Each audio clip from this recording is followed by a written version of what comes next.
आणि आता आमचा पुढील कार्यक्रम महाराष्ट्र देशा पाहूयात।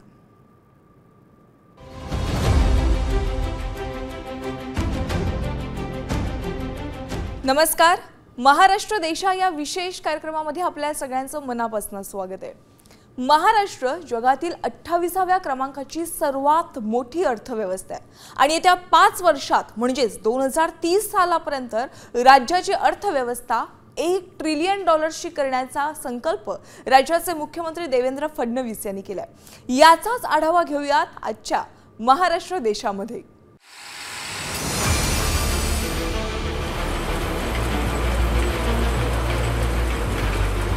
येत्या 5 वर्षात राज्याची अर्थव्यवस्था $1 लाख कोटी टप्पा गाठेल असा निष्कर्ष जगातील बँकिंग तसंच वित्तीय संशोधन क्षेत्रातील वित्तीय संस्था असलेल्या मॉर्गन स्टॅनलेनं जाहीर केलाय।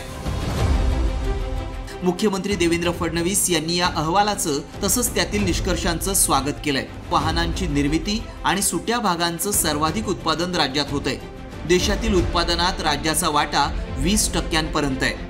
त्याबरोबरच औषध आणि वैद्यकीय उपकरण निर्मिती 16 ते 17% आणि कापड उत्पादन 8 ते 12% इतकं आहे। त्याचबरोबर निर्यातीच्या बाबतीत गुजरात पाठोपाठ महाराष्ट्र देशातील दुसऱ्या क्रमांकाचं राज्य ठरलंय। देशातील 15.4% निर्यात महाराष्ट्रातून होत असून देशाच्या जीडीपीत त्याचा 13.7% इतका वाटा आहे। त्यामध्ये दागिने, इलेक्ट्रॉनिक वस्तू, रसायनं, औषधं आणि यंत्रसामुग्रीचा समावेश होतो। परकीय गुंतवणुकीतही राज्य आघाडीवर असून गेल्या वर्षी राज्यात $19.6 अब्ज ची गुंतवणूक झाली आहे। एवढंच नाही तर आयटी क्षेत्रातील ग्लोबल कॅपॅबिलिटी सेंटरपैकी सगळ्यात जास्त सेंटर ही एकट्या महाराष्ट्रात आहेत। सेवा क्षेत्राचं मोठं योगदान तसंच धातू, वाहन, अन्न प्रक्रिया, पेट्रोलियम आणि यंत्रसामुग्री या क्षेत्रातील कामगिरी ही तेवढीच महत्त्वपूर्ण ठरली आहे। हा अहवाल म्हणजे राज्याने विविध क्षेत्रांसाठी स्वीकारलेलं धोरण आणि त्यानुसार सुरू असलेली सकारात्मक वाटचाल याचं द्योतक असल्याचं सांगत मुख्यमंत्री देवेंद्र फडणवीस यांनी या अहवालाचं स्वागत केलंय।